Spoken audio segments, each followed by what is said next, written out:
ॐ भूर्भुवः स्वः तत्सवितुर्वरेण्यं भर्गो देवस्य धीमहि धियो यो नः प्रचोदयात् ॐ शान्ति शान्ति शान्तिः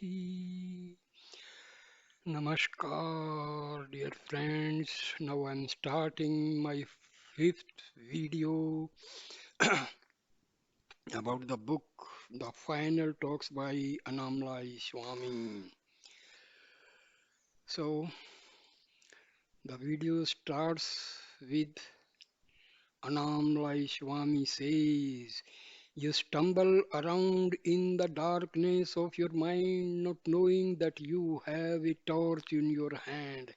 That light is the light of the self. Switch it on and leave it on, and you will never stumble again. See, here, stumble means here. We are going away from the path of spirituality and fall into the grip of worldly affairs. That is the meaning. You are all here because there is a desire in you to realize the self. This desire does not arise randomly or accidentally in some people and not in others. It is there because of the punyas you have accumulated from previous births. Punyas that may have come from meditation, charitable works, and so on. See, according to our Hindu beliefs, all worldly deeds, our education, knowledge of physics, chemistry, biology, geology, and all. This is secular knowledge, and this knowledge is pertains to our body. When we die, this knowledge is it becomes non-existent. But the spiritual sadhanas, what we have been doing, it will be carried forward in our next birth.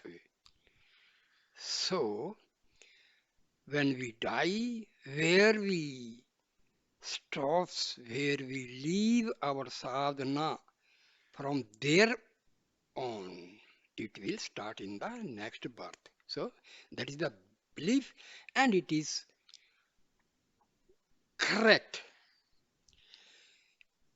See, some people are not at all interested in spirituality. They are very, very uh, rowdy. Some people are very peaceful mind. Some people are helpful. Some people are, very rough type. So this is all due to our previous birth sanskaras, subtle impressions embedded in our chitta, in our subconscious mind. So this is there. These punyas will manifest as a desire for freedom, for a desire to do earnest sadhana, a desire to find a good teacher in whose presence the truth will be taught and revealed. If someone is destined to be jnani in this life, it means that it has come to this final birth with a mountain of punyas to his credit. These punyas will take him to a real guru,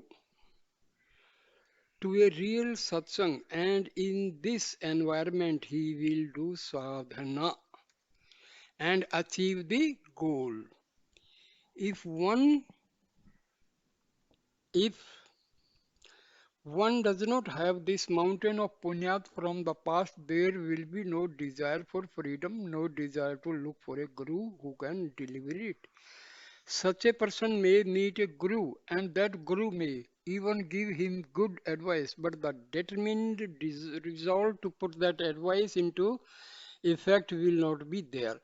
The fierce determination to succeed and the discrimination that allows one to ignore worldly and entanglements only arise in those who have accumulated these punyas. Other people may hear the words of truth, but although they accept that they are true, the inclination to act on them will not be there. Wet wood does not catch the fire easily, but if you dry it for a long time in the sun, it will be much more combustible. Other materials such as camphor, petrol, kerosene, and gunpowder will ignite as soon as they are touched by a flame. Devotees can be classified in the same way. Some ignite as soon as they meet a guru or hear the truth for the first time. Others need a period of drying out before they are ready to catch fire. Those who are damp or wet can dry themselves out by sadhana, by having a strong determination to be aware of the self at all times. Self is readily available all the time, but we cannot be aware of it or even put our attention on the thought of it because our vasanas are continuously leading our interest and attention in other directions. That's why it is so important to have the awareness. I am not the mind, I am the self. You have forcibly to drag your wandering attention back to the self. Each time it shows an interest in going anywhere else, don't be interested in the words that the mind is serving up for you. It is putting them there to tempt you into a stream of thoughts that will take you away from the self.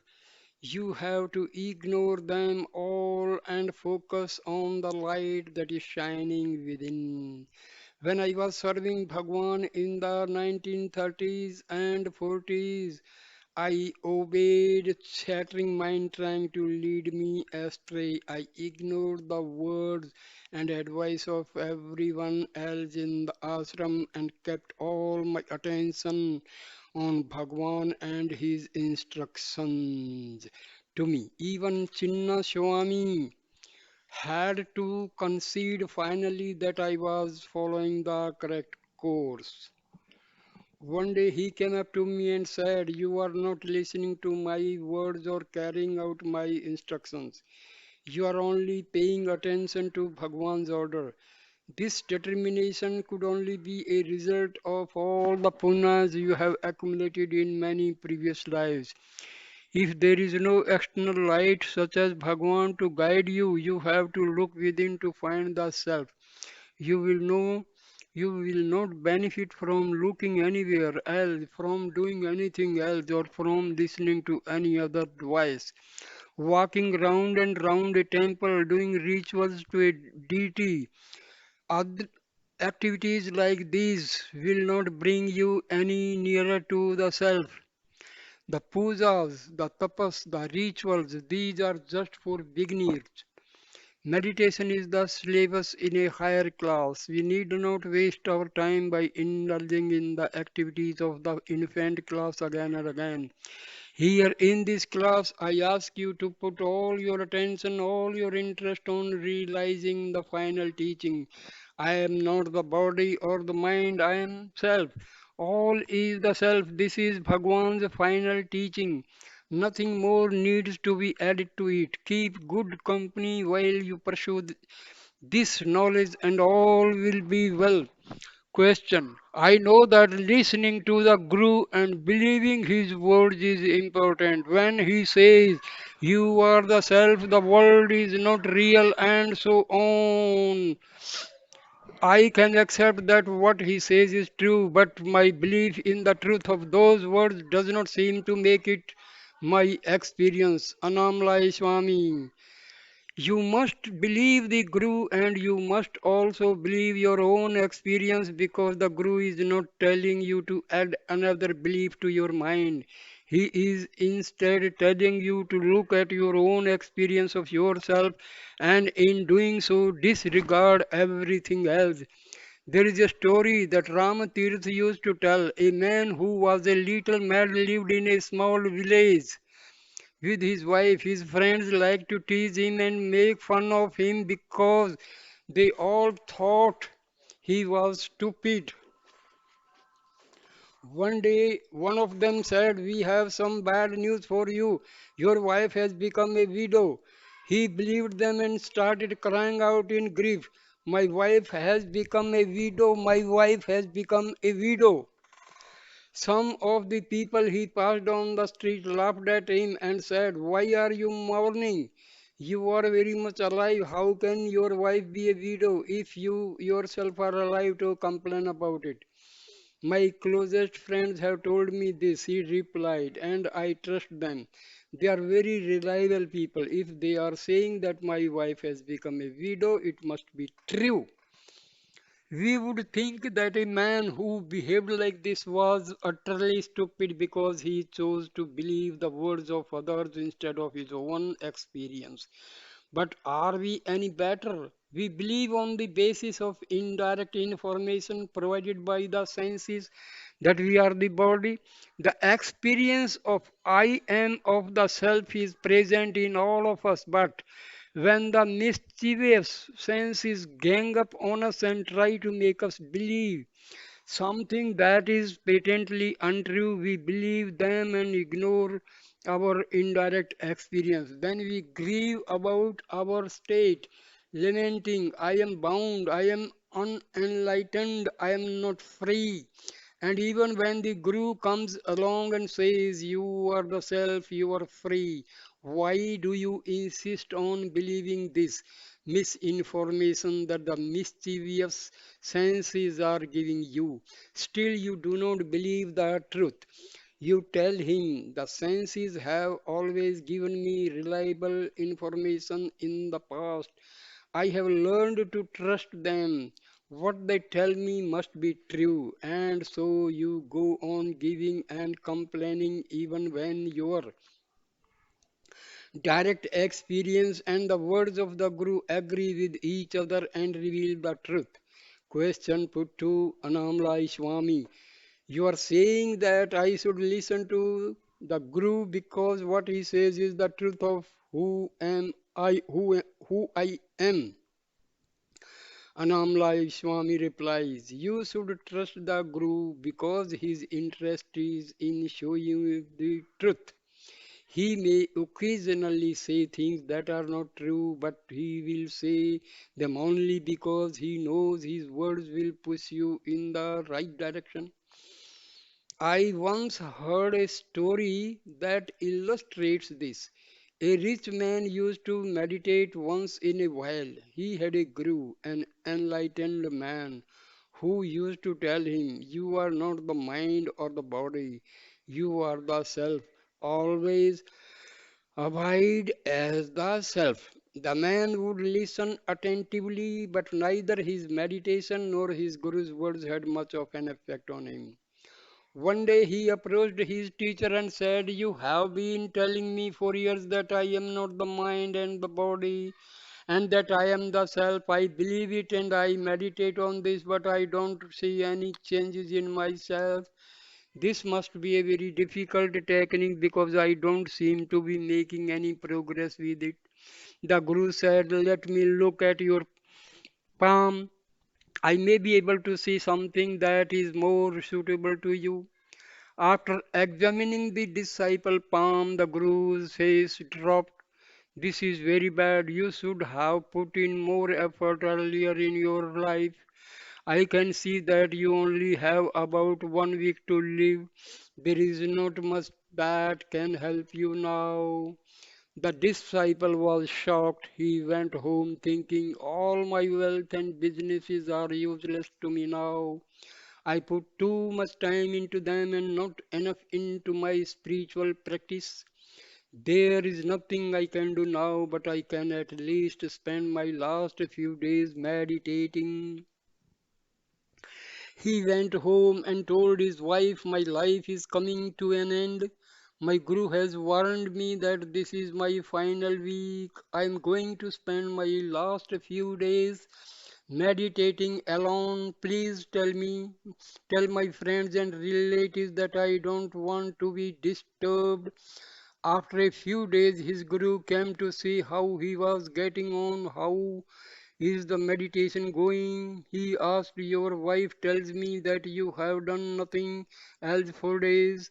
Gurudev, there is no one left to meditate. I have found the peace you have been talking about all these years. The Guru knew that this man would never focus full time on realizing the self because he was too caught up with his family and his business affairs. By making him think that his death was imminent, he made him concentrate on what was real and important. And it worked. This is not just a story, it is a tactic that will work for anyone. If you can withdraw energy from your worldly attachments and instead focus full time on the self, you will soon get results. If you are having trouble with your enthusiasm for sadhana, just tell yourself, I may be dead in 7 days. Let go of all the things that you pretend are important in your daily life and instead focus on the self for 24 hours a day. Do it and see that what happens. Question. It is not possible for some of us to make this kind of commitment. We have work to do, responsibilities in the world. Annamalai Swami replies. Sadhaks should only work enough to maintain the body. Try to avoid unnecessary activities. Less work is good. Devote yourself to your sadhana all the time. You dissipate your desire for the self by undertaking all kinds of useless activities that waste your time and lead to attachments. You think that your life is endless and that you can put off meditation till a later date. With this kind of attitude, you will die filled with regrets, not filled with peace. If you have to engage in activity to support yourself or your family, then do it, but always be aware of the self while you work. While you are doing that work, keep your thoughts 100% on the self. You are what you think you are. You become what you think. If you think of the self all the time, that is what you will become. If you live and die with the thoughts of work and family, you will be reborn in a place with more work and more family business to worry about. Question. What do you think of the common belief that a person's final thoughts determine his next birth? Annamalai Swami, a rich man who was very involved in his worldly affairs, was dying in his bed. He called to his wife, where is my oldest son? She replied, he is standing beside you at the head of the bed. The wife, the wife was a meditative woman and she also knew that her husband was about to die. Don't worry about worldly affairs at this time, she advised. Relax peacefully into the self. That is the most important thing at this time. The husband had other things in his mind. What? Where is my second son? He asked. He is also beside the bed. Just try to keep quiet. Then where is my youngest son? Demanded the man. I also need to know where is he. He is here in the room with you. We are all here with you. So who is looking after our shop if everyone is here? Asked the dying man, and a few seconds later he passed away. This is how it is in life. If you spend your life with worldly thoughts, these will be the thoughts that fill your mind at the moment of your death. But if your life is devoted to sadhana, to attaining an inner peace, then at the moment of your death, this will be the state that you die in. Question. Is fasting beneficial? I have heard that thoughts diminish when one restricts one's food. Annamalai Swami. This may happen, but one should be careful not to take it to extreme lengths. Bhagwan said that sattvic food in moderate quantities was the best external aid for sadhaks. Starving oneself will not produce long-term benefits. Bhagwan also advised that we should starve the mind of thoughts rather than starve the body of food. We need to keep the body in good health in order to good sadhana. Depriving it of food and making it weak is not a step in the right direction. One of Bhagwan's devotees, Lakshmana Sharma, was a great advocate of naturopathy and fasting. He was a good devotee who wrote an excellent commentary on Ulladu Narpadu. Bhagwan gave him many lessons on this work, and Lakshmana Sharma's commentary incorporated the explanation that Bhagwan himself gave. During the 1940s, a boy of about 12 years of age came from London. A bomb blast had affected his hearing. Lakshmana Sharma wanted to treat him through naturopathy. Usually, this involves going on a fast, although there are several other aspects to the treatment as well. The boy was put on a fast of several days, but unfortunately, in this case, there was no improvement. The fasting treatment was extended, but the boy became weaker and weaker. Eventually, he became so weak he died. Right till the end, the boy was expecting that this treatment would cure him, but in the end, it brought about his death. These treatments have to be taken careful.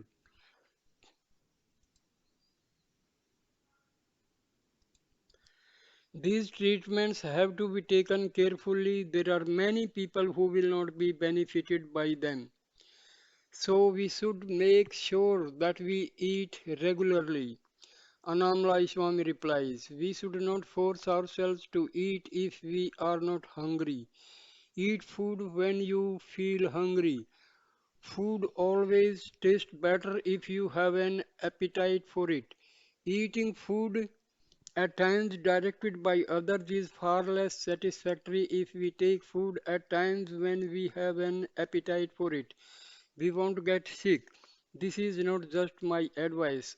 I, Avyar, a great Tamil saint, gave this advice in one of our poems, and Thiruvalluvar, another of our great poet saints, wrote, if you take your food only when you are hungry, you won't get sick. If you live like this, you will never have to go out in search of a medicine.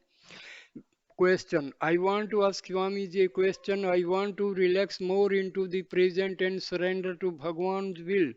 But I am not sure that this is really within my power. In Swamiji's book, talk number 5, Swamiji gave this answer. According to one's prarabdha, the efforts that are destined to happen will arise in one's mind. This is an extremely significant remark for me. As I understand it, all the activities that happen in this world happen according to Bhagwan's will. But the thoughts that instigate the actions also seem to come from Bhagwan and are also predetermined. Annamalai Swami replies, yes, everything comes from Bhagwan. All our activities play themselves out as a manifestation of the divine will. Our karma is part of this destiny. Question, okay, but I would still like to relax in the present and surrender to Bhagwan's will. I find that throughout the day thoughts are coming up. A thought comes up, I want to realize the self. I remind myself, here and now I am the self. This desire does not come from the self because the self has no need of realizing itself. So this must just be my vasanas coming up and I will ignore this thought. I cannot help this particular sequence of thoughts arising because Swami has said that these thoughts manifesting in that particular order is Bhagwan's will, my destiny. I might think that I am choosing a particular option or not, but that choice ultimately seems to be incorporated in my destiny. As I watch these thoughts arise, I feel that there is nothing I can do to end them, excuse them, execute them, or indulge in them. I can surrender and watch them, but it does not seem that I can do anything more than that. Annamalai Swami, your thoughts arise on a moment to moment basis because of your vasanas, but it is a mistake to think that you can do nothing about them. You can be interested in them or you can ignore them. If you show interest in them, they will persist and you will get caught up in them. If you ignore them and keep your attention on the source, they will not develop. And when they don't develop, they disappear.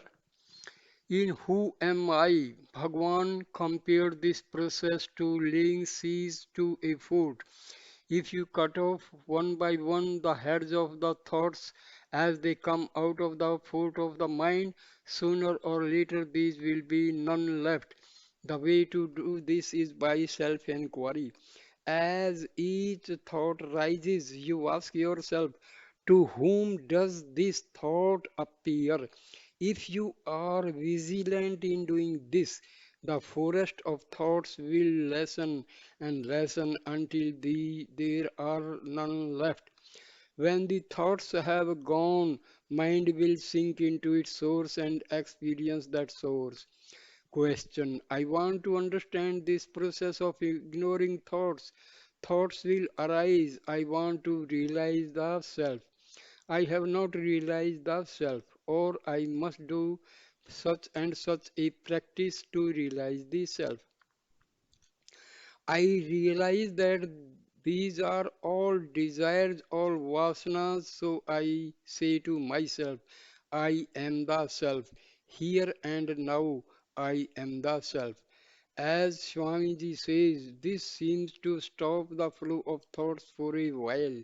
I try to hold on to the I thought as Swamiji recommends, but I don't seem to have any real control over it. I still feel that whether I succeed or not is Bhagwan's will, something that is not within my control. I feel helpless. I remember that whenever the mind moves, it is on a wild goose chase, that it is chasing phantoms that don't exist. So I remember Swamiji's advice and remind myself, I am the self here and now. It helps, but not for long. Thoughts still come up again. Annamalai Swami, suppose you are walking down a busy road. You encounter all kinds of people doing all kinds of things. Little conversations are going on in one place.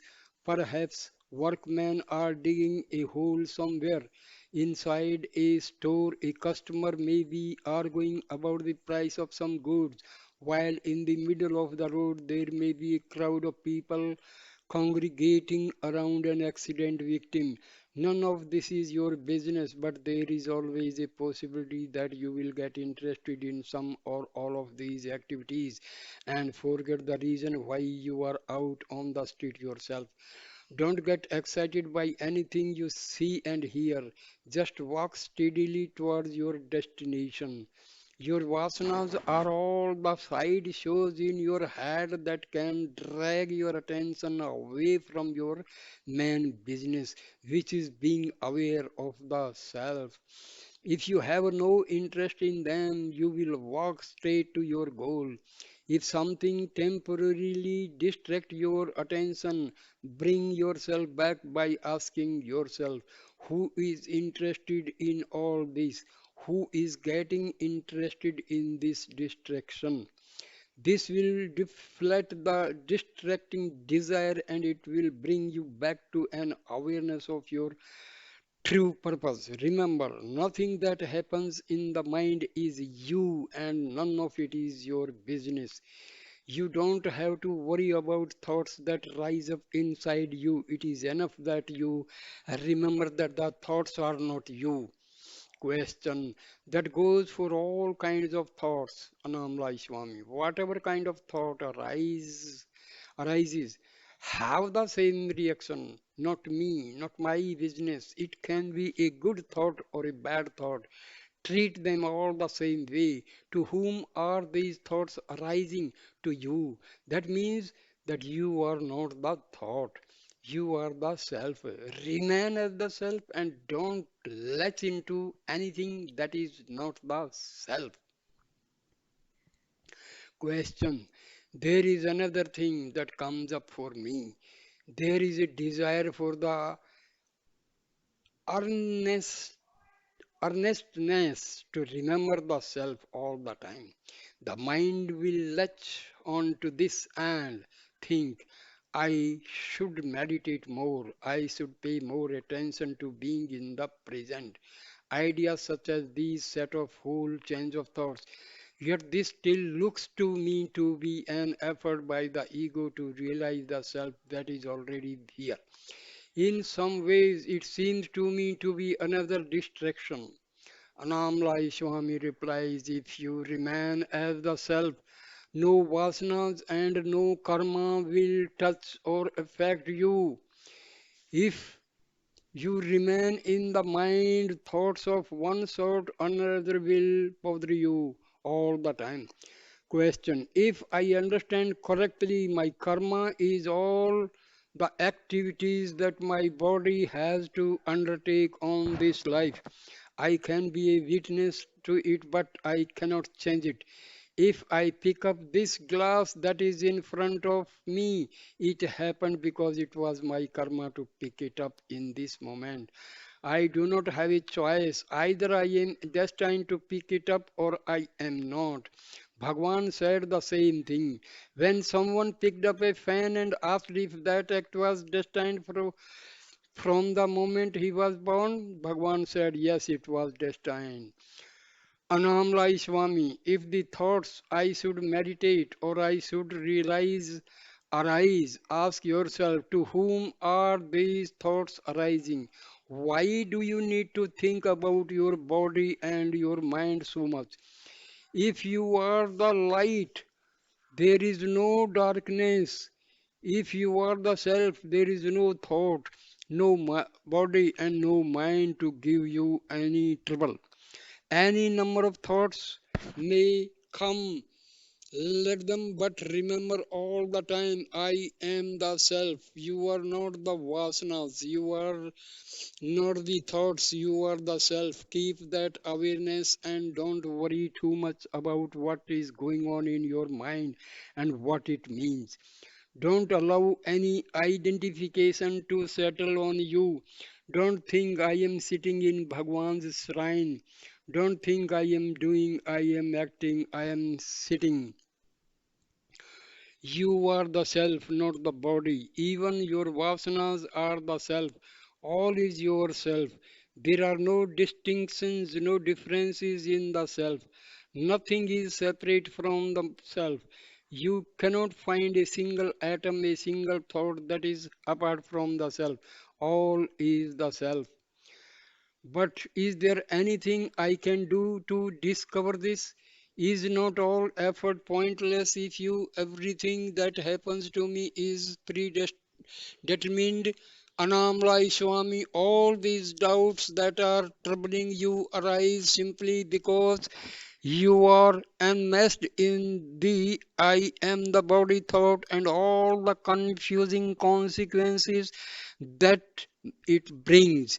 It is more productive to keep the awareness I am the self than to be analyzing the usefulness of effort. Sadhana, effort and practice and any idea you may have about them are concepts that can only arise when you believe that you are not the self and when you believe that you have to do something to reach the self. Even the sequence to whom has this thought come to me is based on ignorance of the truth. Why? Because it is verbalizing a state of ignorance. It is perpetuating an erroneous assumption that there is a person who is having troublesome thoughts. You are the self, not some make believe person who is having thoughts. If you remain in the self as the self, no harm can come to you. In that state, whatever comes to you will not be a problem. There is no duality when you remain as the self. No thoughts about what you should or should not do, and no thoughts about what can be done or what cannot be done. The main thing is not to go out of the self. When you have switched on the light, darkness cannot come, not even if you desire it. Question. Swamiji frequently says that we should meditate constantly to stay in the self. I find that I cannot meditate constantly. When I realize that I am not meditating, the mind tells me that I should do something to get back into the self. This is my real state, my actual condition. I cannot stay constantly in the self. Annamalai Swami says, when this thought I am not meditating or I am not in the self arises, just ignore it and go back to the self. When thoughts such as these arise, look at them and think, not me, not my business, and go back to the self. Don't waste energy on the thinking or evaluating how well or how badly you are doing in your meditation. Question. When attentiveness has been lost, when I realize that I am not in the present, that I am not meditating, the mind is inevitably distracted. The thought, the evaluation always comes, I am distracted. Annamalai Swami, whatever thoughts come, ignore them. You have to ignore anything that is connected to the body, mind, idea. Anything that is based on the notion that you are the mind or the body. If you can do this, the rising thought will not disturb or distract you. In a split second, it will run away. All thoughts are distractions, including the thought I am meditating. If you are the self, darkness will not overcome you. Whatever thoughts arise in that state won't affect you. Question. Is the ability to remember I am the self part of one's destiny? Annamalai Swami. If you are the self, no destiny will affect you. If you tear your shirt, does that mean that you are also torn? No. Something has happened to something that is not you. Similarly, the body and the mind will experience pleasure, happiness, misery, and so on, all according to the karma that has been brought into this life. But the self has no attachment, no detachment, no happiness, no unhappiness, and no karma. The body is not the self. The mind is not the self. The real I is the self, and nothing ever happened to or affects the self. Thoughts will come as long as the potential for them is inside you. Good thoughts, bad thoughts, they will all keep coming. There is nothing you can do about this flow, but at the same time, this flow of thoughts need not be a problem. Be the self, be the peace, that is your real nature, and it will not matter what comes up. Walk, eat, drink, sleep, meditate, but never think that you are the one who is doing these things. The thought that you are doing something is the thought that is poisoning your life. Because once you think that you are doing something, you will start to think that you need to be doing something else to put yourself in a better situation. You don't have to do anything to experience the nectar of the self. All you need to do is drop the idea that you are doing anything at all. You need to change your vision, your perspective. When you live in the mind and see the world outside you, that is separate and apart from you. You will make plans, you will worry, you will have doubts such as the ones you have been telling me about today. These doubts keep coming up in your because you are not dwelling in the source, the substratum. In that place there is oneness, a oneness in which all distinctions, all separation is absent. If you abide as the self, you will see the world as the self. In fact, there will be no world at all. No world, no Maya, no mind, no distinctions of any kind. It is like the state of seeing only wood in the carved elephant, only threads in the dyed cloth. In that state of being and knowing the self, ideas of right and wrong, things to do and things to avoid doing will vanish. You will know that they were just mental concepts. In that state, you will know that mind is the self, bondage is the self, everything is the self. With that vision, nothing will bind you, nothing will cause you misery. The self may appear as the manifest world as different separate objects, but the underlying reality, the only real substance is the self in which they are all appearing and disappearing. Things and people may appear in this substratum and you may use them or interact with them, but your peace will never be disturbed. When you abide as the self, there is no one left to choose and decide. Life goes on automatically. You will pick up the things that are needed and not pick up the things that are not needed. What you pick up and what you don't pick up will not be a consequence of what you like or dislike. These preferences will not be there anymore. This perspective will be yours when you give up or cease to believe the idea I am different from the world. Giving up this thought is a great sadhana in itself. Abandoning this false idea will be enough to give you peace. When the thought is here, the world seems to be full of good people and bad people, all busily engaged in doing what appear you to be good things and bad things. When the thought is absent, you know them all to be your own self. In that state, you won't like them, dislike them, or judge them, or be aware of them as being other than your own self. This absence of likes, dislikes, and judgments will leave you in your original natural state of peace. Teeth and tongues are both parts of you, and they both function in harmony without fighting or struggling. When there is the knowledge that mind and self are one, there will be no fights, no struggles, and no attempts to judge or attain. To have this harmony, place the mind in the self and keep it there. This is the real meditation.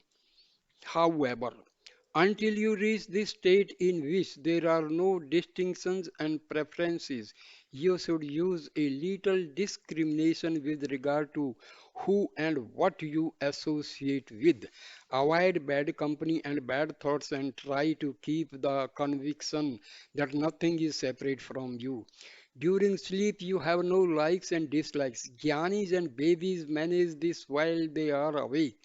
Baby mind is good. Jnani mind is good. I am the body mind is very, very bad.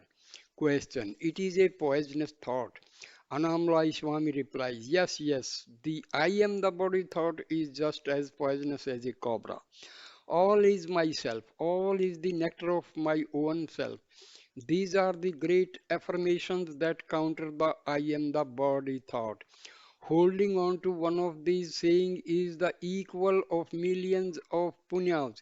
If we continuously meditate on the truth of these statements, if we hold on to the truth that they are poisoning towards countless punyas will accrue to us. There are many other mantras about none are useful as these.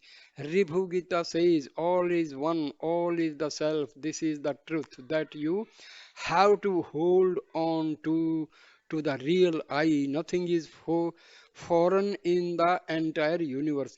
If you know you are everything, there will be no desire to pursue some things and not others. Nothing will be liked more or less than anything else. Do you like or desire your arm more than your foot? When your body is the whole universe, likes, dislikes, and desires will be absent. Question. I know that the Jnani has no dislikes and no preferences, but I have to admit I am different. I have a strong desire to be in your presence. I believe that being here is doing me good, so I stay. Addressing the translator. Here I have a beautiful feeling that no one has loved me as he does. Annamalai Swami replies, drop the body mind idea and you will discover that you don't have any likes or dislikes. You don't think that your shirt is yourself. Similarly, the Jnani does not believe that he is his body or his mind. The Jnani understands that the body and the mind are enemy, animated by the self, but he also knows that he shines as the self, whether the body and mind are there or not. Without the self, the body and the mind can do nothing at all. You could not eat, sleep, speak, or do anything at all without the self. Keep your body in good condition if you want to, but don't ever believe that it is you. You can keep your car in good working order without ever believing that you are the car. Have the same attitude towards your body. You are not your car and you are not your body. Both will perish, but the self will continue because it is always there. When you identify with transient things that pass away or perish, you too will pass away and perish. But when you identify with the self, you will not pass any way or change in any way. The self has no birth, no death, no bondage, no misery, no youth, no old age, and no sickness. These are attributes of changing bodies and minds, not the self. Be the self, and none of these things will ever happen to you. Question. Ramana Maharshi told you to leave his ashram because you say he wanted you not to be attached to his form. You had already contacted the formless and you knew that Maharshi was not the form you saw in the ashram. It seems to me that the physical form is not that important. It seems to me that it is more important to find God, the Self, in the heart. This leads me to the question of how important it is to have a physical master in order to realize the self. Do we need to have a physical master? For myself, I am beginning to feel more and more that it has nothing to do with a physical form, but sometimes I have doubts. Am I just fooling myself by believing that I can contact the self within without the aid of an external physical master? Annamalai Swami says, if you go to a physical guru and ask him how to realize the self, he will probably tell you that you are already the self and that you should just hold on to the self that you already are. If you can manage that, you will be with the true guru all the time and you will not need the physical form of the guru to keep reminding you of who you are. In that state, you will be living with Bhagwan, staying as the self, holding on to the real I at all times.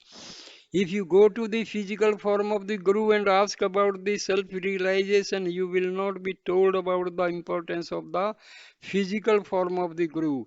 You will be told to hold on to the real I.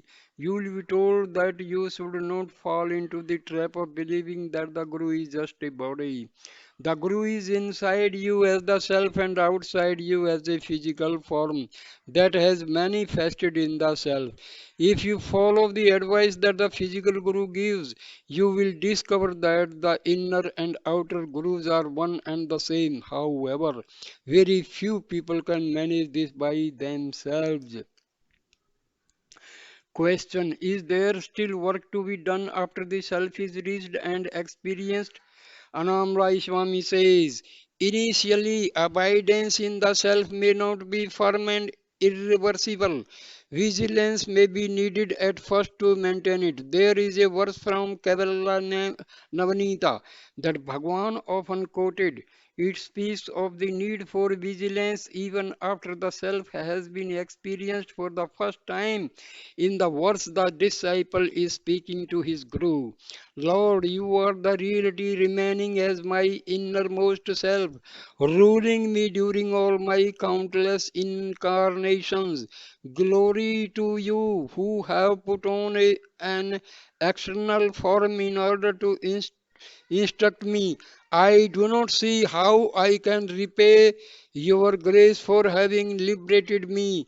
Glory, glory to your holy feet. The Guru replies to stay fixed in the self without the three kinds of obstacles: ignorance, uncertainty, and wrong knowledge.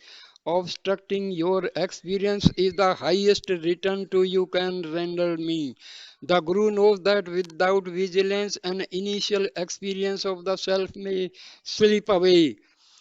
Question: why is this initial experience not enough? Annamalai Swami, if vasanas are still there, they will rise up again and the experience will be lost. While they are there, there is always the possibility that we may again take unreal to be real. If we take the mirage to be real water, that is ignorance. Similarly, if we take the unreal body to be the self, that is also ignorance. As soon as ignorance comes, you must question it. To whom does the ignorance comes? A strong determination to pursue inquiry in this way will dissolve all doubts. By questioning who am I and by constantly meditating, one comes to the clarity of being. As long as vasanas continue to exist, they will rise and cover the reality of obscuring awareness of it as often as you become. So,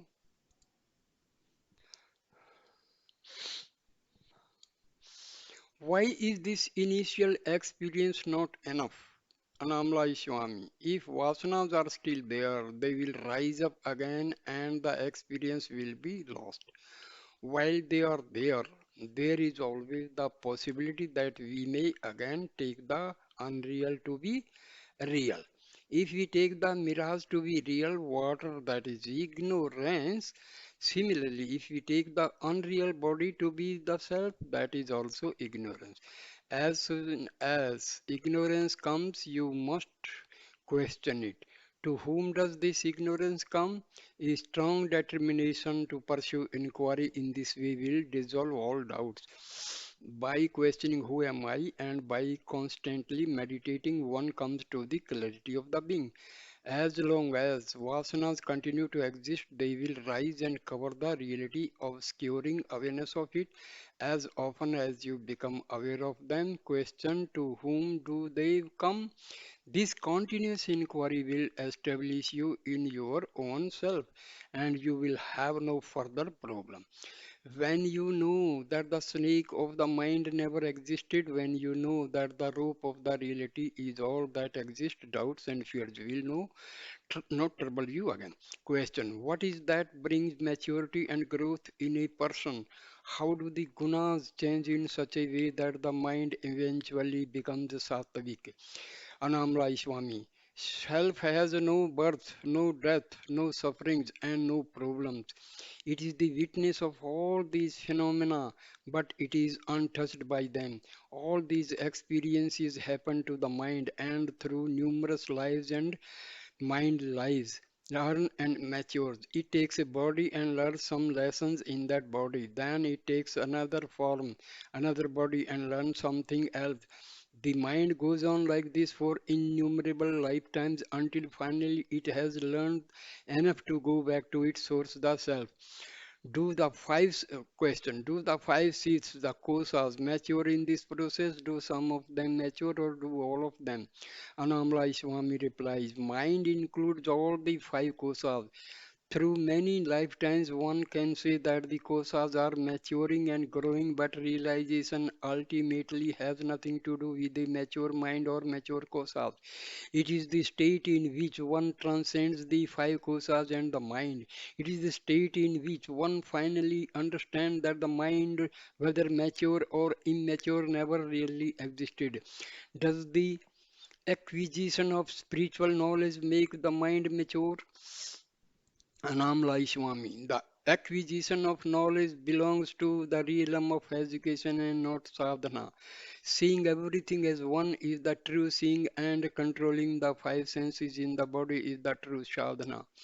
They, they must be controlled, and success in this endeavor is truly heroic. No traditional education can prepare you for this. Realizing the self is the true education. One of Mahatma Gandhi's disciples was educated to a very high level. He was also a pious man and a strict disciplinarian with himself. When he realized that all he wanted in life was self-realization, he tore up all his academic certificates and threw them away. He knew that neither his education nor his worldly knowledge would help him. In fact, by doing this, he implied that his knowledge was a hindrance that had to be rejected. A proper education does not come from books, it comes from associating with jnanis. They alone can guide us and teach us properly. I served Bhagwan for 12 years. Looking back on those years, I can now say that just as you cannot get a proper formal academic education without attending school, one cannot get a true spiritual education without satsang with either with a jnani or with one's own self. Question. It is difficult for me to stay focused on the I thought, especially when I am in the middle of worldly activities. Is it enough to be aware of awareness of consciousness in general? Anamla Swami reply, if you are conscious of consciousness, there is no duality, everything is included in consciousness. Question. But is it enough to be aware of the awareness? Annamalai Swami, you are repeating the question, so I will repeat the answer. If you remain in this state of consciousness, there will be nothing apart from it. No problem, no misery, no question. Are you always in that state of consciousness? I find that when I am busy with activities, thoughts come up and I am no longer remembering myself. I am no longer focusing on consciousness. Anamlai Swami, I don't lose consciousness of the self because I don't get identify with the body and the mind. It is only in the state in which you identify with the body and the mind that problems arise. In deep sleep, we forget the body and the mind, but consciousness is still there. That same state is present now while you are awake. If you give up all your ideas about separateness, that will be enough. When those ideas have gone, you realize you are everything. Question. In the Ribhu Gita, it is mentioned that bad qualities and good qualities are both Brahma. Does that mean that we don't need care about good and bad qualities? Anamdash, in your real state, there is only consciousness. In deep sleep, no names and forms manifest in that consciousness, whereas in the dreaming and waking state they do. When you look at a piece of cloth, you notice its name and form attributes, the color, the design, the thickness, etc. But what you are really looking at is just threads. The underlying nature of consciousness, the equivalent of the threads in the cloth is peace. To abide knowingly as consciousness is to be deep, undisturbed peace, even though thoughts and activities may be determined. For it, when you see through the eyes of wisdom, there is one peace, no bondage or samsara touches Even to say that the self is peace is not quite correct. I call it peace, but really it is not something that can be described or defined by words. Good and bad qualities are ideas that manifest in the mind. In samsara, they are concepts that vanish when only this peace remains. When you are peace, when you are consciousness, all good qualities will manifest in you and through you, but you will not be aware of them as being good. You will not just be that. Question. The wheel of life manifestation, samsara, seems to continue whether one is established in that peace or not. Is there nothing in this manifestation that provides a key to peace? Annamalai Swami, if you understand the true nature of this wheel of life, this wheel that is giving everything so much alternating happiness and misery, this understanding will lead you to where there is no wheel, no change, no movement. This wheel is spinning in the substratum of the changeless self. If you take your position in the still peaceful center of the self, you will know simultaneously that the self is motionless peace. You will not know simultaneously that the self is motionless peace and that the spinning wheel is also the self. Question. Why is there a need to have this spinning wheel in the self? Why a need for manifestation at all? Anam Swami replies, this question is happening only in your mind. If you remain in the self as the self, the question will not arise. Whether you move your hand or keep it still, it is still a hand. Its nature is not changed in either case. Maya is the self, all is the self. You will give up all the distinctions. You will know this for yourself. That is all you need to do. Question. Why does the mind always go outwards instead of inwards? Annamalai Swami, because we don't ask the question, why does the mind go outwards instead of inward? This question arises because the nature of happiness is not properly understood. People are always looking for it in the wrong places and by doing the wrong activities. You begin with the impression, which is really a misunderstanding, that happiness is something that can be found outside you, and furthermore, that you have to do something or go somewhere to reach it. This is your illusion, and it is your belief in this illusion that makes the mind search for happiness in the outside world. Even when you are told happiness is within you as your own self, look inward and find it. Still, you think that you have to do something or go somewhere to discover it. This is the power of Maya, all of illusion. This is like one fish in the sea asking another fish for direction to the ocean. When you are not aware that your glasses are resting on your nose, you may look for them all day, thinking that they are lost. As a consequence, you believe that they are an object to be found. Eventually, you realize that you were wearing them all the time. While the search was on, that which was being sought was in reality that through which the seeing was taking place. You were looking for an object that finally turned out to be the subject that was doing the seeing. So it is with the mind and the self. Mind sets up the notion that the self needs to be found and then proceeds to hunt for it as if it were some object that could be located in some interior place.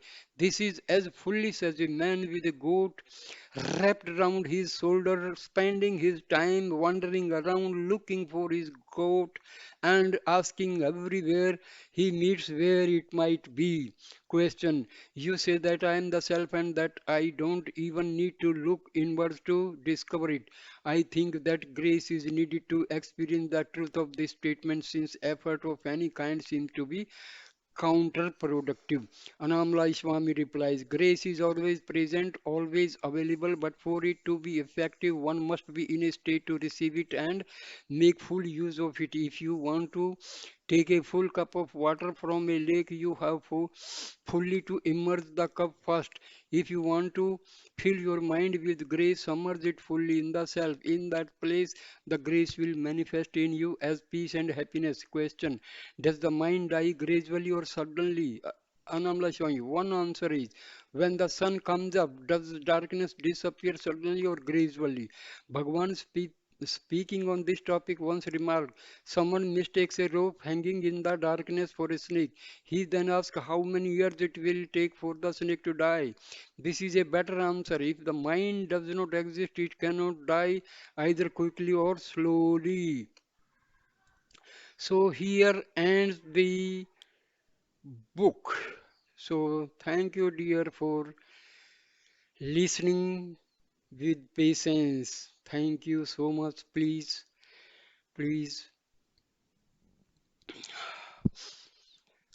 subscribe my channel, comment, share, and like the video. Thank you.